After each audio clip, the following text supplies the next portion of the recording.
Potez 25 was one of the most famous French aircraft of the 1920s. It was created by Louis Coroller at the design bureau of the company Aéroplane Henri Potez. This aircraft became a continuation of the successful biplane Potez 15, which had been produced in series since 1923. Its direct predecessor was the experimental Potez 24, built in 1924.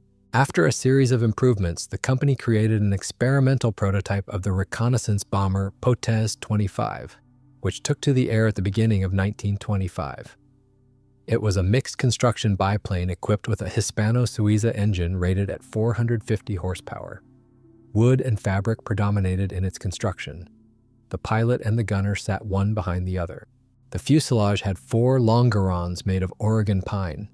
The struts and braces in the forward section were made of duralumin, and farther back they were again made of wood. The sides from the engine cowling to the rear edge of the turret were plywood panels.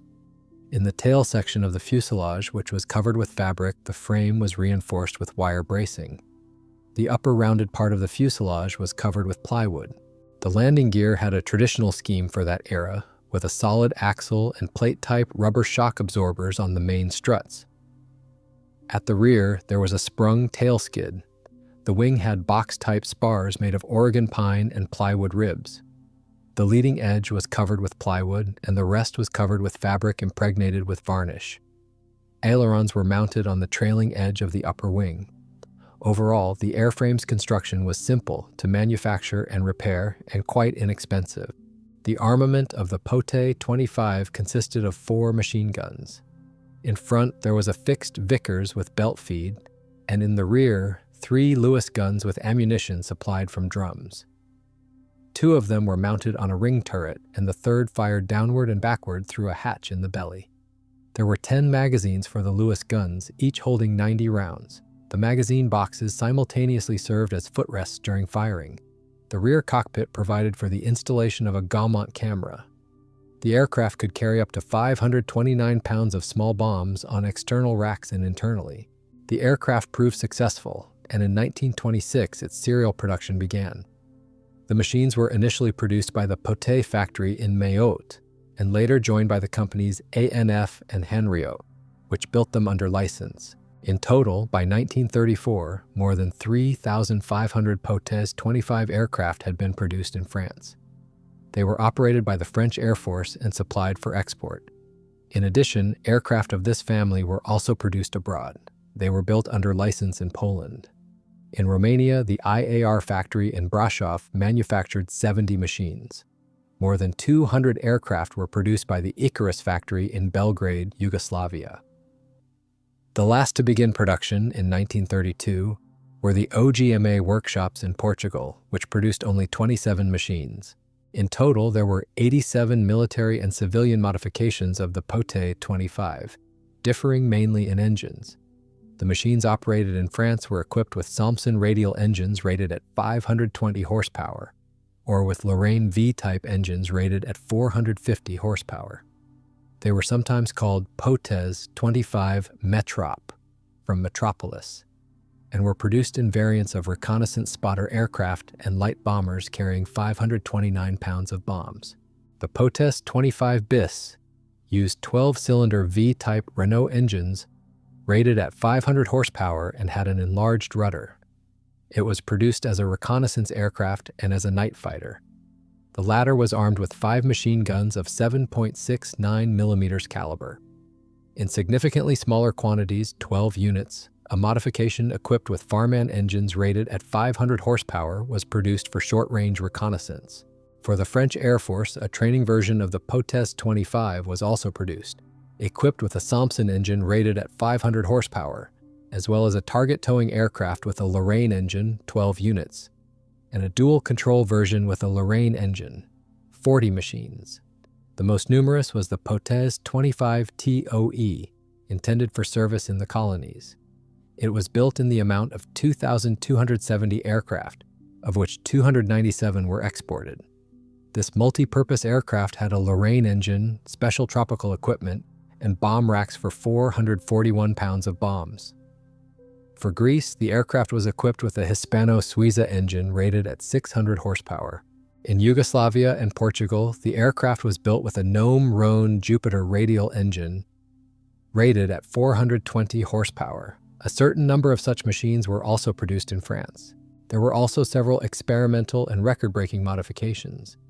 The Potez 25GR, equipped with additional fuel tanks, was intended for long-distance flights. The Ocean model with a Jupiter engine was intended for transatlantic flights. It had an original jettisonable landing gear and landing skis. This aircraft crashed in September 1925 during an attempt to set a closed-circuit distance record. In 1927, a second similar aircraft was built. The Potez 25H had floats instead of wheels. In reality, this name referred to two different aircraft with the same Jupiter engine. One of them had two large floats, and the other had one large central float and two auxiliary ones under the wings. The Potez 25 served in many countries around the world: Poland, Romania, Spain, Yugoslavia, China, Belgium, Estonia. In the late 1920s, the Soviet Air Force also became interested in this aircraft. In February 1928, a decision was made to purchase two Potez 25 aircraft with Jupiter engines rated at 480 horsepower for evaluation. Through the Soviet trade mission in Paris, an order was placed at the beginning of July, under which two machines were built. Both were equipped with Gnome-Rhone engines. The first aircraft began testing in January 1929 and the second in February. According to the requirements of the order, radio sets were installed in the rear cockpits, and widened wheels were mounted with a diameter of 31.5 inches and a width of 6.9 inches, instead of the standard 31.5 by 5.9 inches. The tests were carried out by the company's pilots according to French standards, but in the presence of Soviet representatives. On the 21st of February, both aircraft were issued certificates of airworthiness, confirmed by the insurance agency Veritas. Interestingly, although the aircraft were armed, the category listed in the certificate was transport. After the tests, the Potez aircraft were packed into crates and shipped by sea to the Soviet Union. In August 1929, both aircraft arrived at the Air Force Research Institute, which at that time was located at the Central Airfield at Kodinka. By the end of August, the first aircraft had been assembled. The inspection began. Careless assembly was noted, as well as the absence of shielding for the engine ignition system, which created interference when working with the radio set. On the 28th of August, the aircraft was weighed, and 2 weeks later, the pilot Chekaryov completed its first flight. After that, flights were performed every day, weather permitting. Working with Chekaryov were the observer pilots Mykola Ivanovich Sharov and Ivan Fedorovich Petrov. By the 24th of September, they had completed 30 flights with a total duration of nearly 25 hours. During the final 30th flight, the tail section of the fuselage collapsed on landing. The crew was unharmed. As it turned out, both lower longerons of the fuselage had broken, the upper plywood deck had failed, and the fabric covering had split. A report was drawn up, and claims were presented to the company. The Soviet Commission concluded that the cause of the failure was the use of low-quality wood. After the accident, the first aircraft remained at the Air Force Research Institute for a long time, awaiting repairs. Testing continued with the second aircraft. In particular, on the 12th of October, a flight was performed to study its behavior in a spin. At the Air Force Research Institute, many advantages of the Potez 25 were noted. The biplane lifted off quickly during takeoff, glided well, was stable in flight, and was easy to land. Special mention was made of the successful balancing of the control surfaces. The aircraft was easy to handle without significant physical effort for the pilot. The Potez entered a spin reluctantly and recovered from it easily. The crews wrote about the excellent visibility from both cockpits. In aerial combat, the Potez 25 could rely on its small turning radius and decent armament. The turret had a rubber compensator that made it easier to rotate to the sides. It was noted that using the turret was more convenient than on another French aircraft tested in parallel at the Research Institute, the Breguet Bar 19. The firing angles were quite large. The only restriction was the inability to fire forward. The upper wing obstructed the arc. The gunner's cockpit was not strongly exposed to airflow. However, it turned out that changing the drum magazine was very difficult, since the gunner had to stand on the boxes containing them. The shortcomings of the Potez 25 included limited service ceiling and low speed, especially above 9,800 feet. The aircraft behaved unstably with abandoned controls. According to Chakaryov, the machine exited turns slowly. The bomb load was considered insufficient. Clearly influenced by the results of the accident, the report included the phrase, insufficiently strong. The overall conclusion of the specialists at the Air Force Research Institute was as follows. The aircraft Potez 25, thanks to a number of significant positive qualities, represents a very serious opponent. As for adoption by the Soviet Air Force, the Potez aircraft is of no interest due to the clear advantages of the R-5. The French aircraft was ordered to be studied as one in service with potential adversaries. The first aircraft, it seems, was never repaired. The second machine continued to be used at the Air Force Research Institute for about 2 more years for comparative testing together with the experimental R-5, the serial R-3LD, the French BR-19, and the Dutch Fokker CV. In February 1930, a set of skis from the R-5 was fitted to the French reconnaissance aircraft and tested. In the same year, Soviet pilots encountered the Potez 25 at a competition in Tehran. The Iranian government was choosing a reconnaissance aircraft and a light bomber. One of the competitors to the Soviet R-5 was the French Biplane. The Soviet pilots won the competition and later delivered a batch of 10 aircraft to Iran. A feature film, Wings, was made about the competition in Moscow. The aircraft playing the role of the Potez 25 was the one taken from the Air Force Research Institute. At the end of 1931, this last Soviet Potez was written off. The Potez 25 was used in combat for the first time during the colonial war in Morocco in 1926. French pilots bombed and strafed gatherings of tribal warriors and settlements and carried out visual and photographic reconnaissance. Slightly later, these aircraft took part in internal conflicts in China. In 1932, the Paraguayan Air Force used the Potez 25 in its war with Bolivia. When Italy attacked Ethiopia in 1935, a small number of French biplanes were present in the Ethiopian air arm. They were quickly destroyed by the enemy. By the late 1930s, most European countries had withdrawn these aircraft from service, transferring them to training or auxiliary units. For example, in Belgium, they were scrapped in 1938. France, from the mid-1930s onward, concentrated the Potez 25 in its colonies and used them at home only as training aircraft. But due to the rapid formation of new aviation units at the beginning of the Second World War and the shortage of modern equipment, they were returned to service.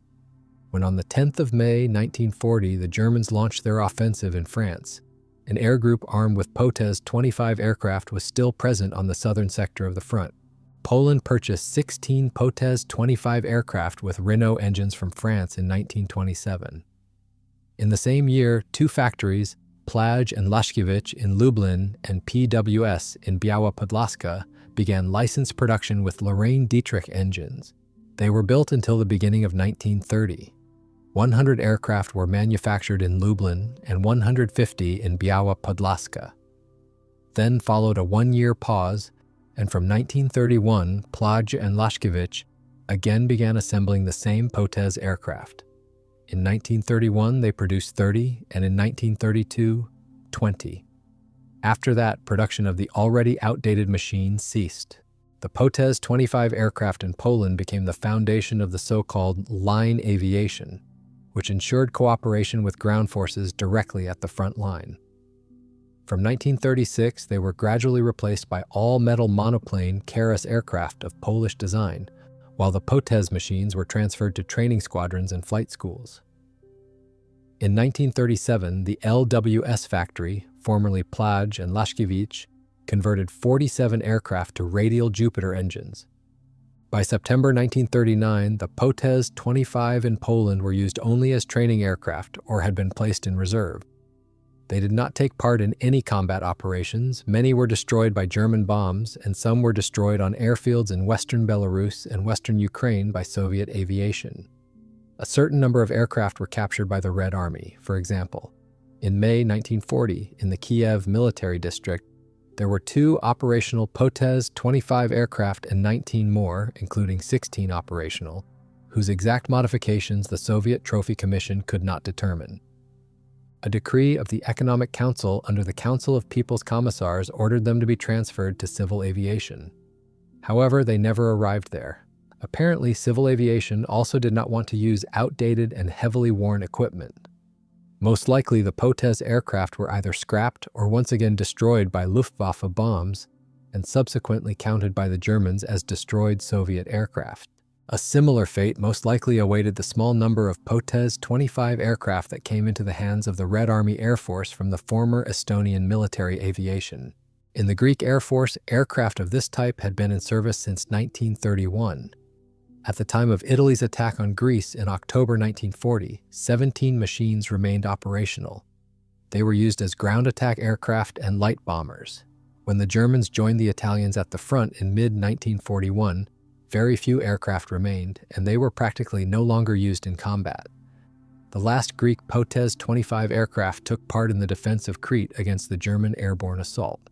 Yugoslavia, on the eve of the German invasion, had 48 Potez 25 aircraft.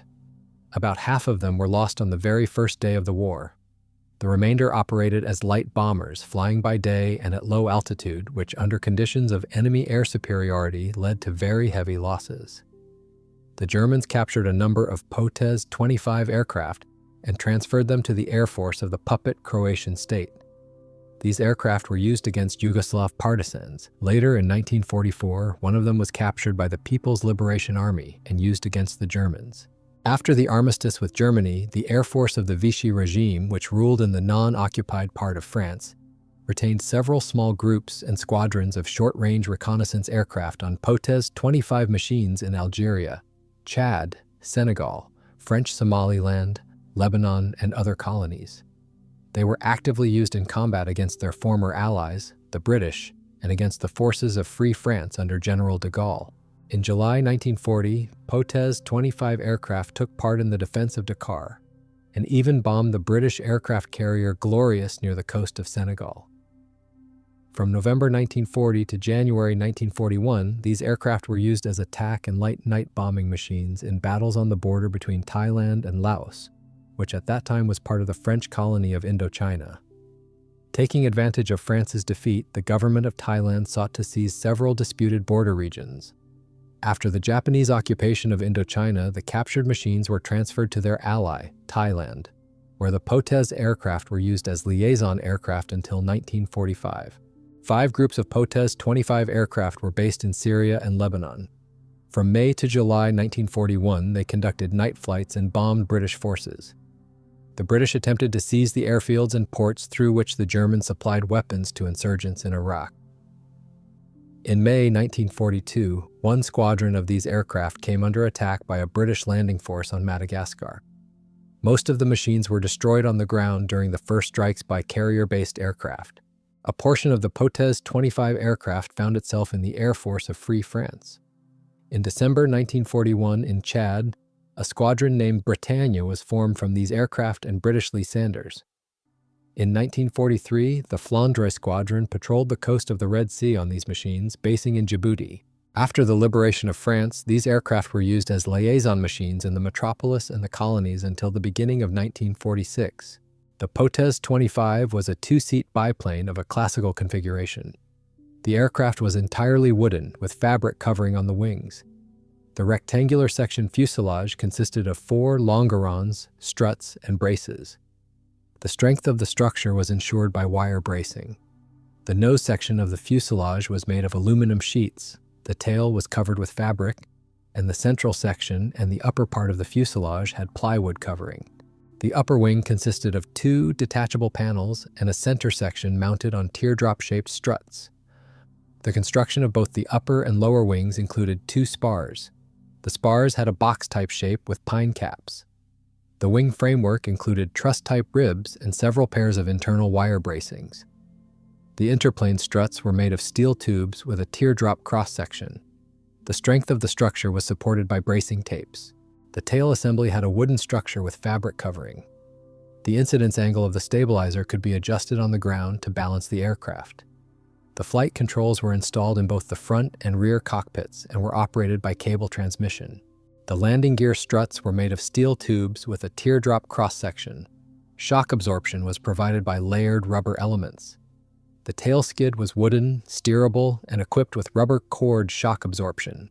The Potez 25 was equipped with a water-cooled Hispano-Suiza or Lorraine engine rated at 450 horsepower, with a fixed-pitch wooden propeller. If a Bristol Jupiter radial engine rated at 488 horsepower was installed, a spinner was added to the propeller. The aircraft had two cockpits. The front cockpit was intended for the pilot and was equipped with a full set of instruments for piloting and navigation. In the rear cockpit, used by the observer, there was a bomb release panel and two paired Vickers machine guns mounted on a turret.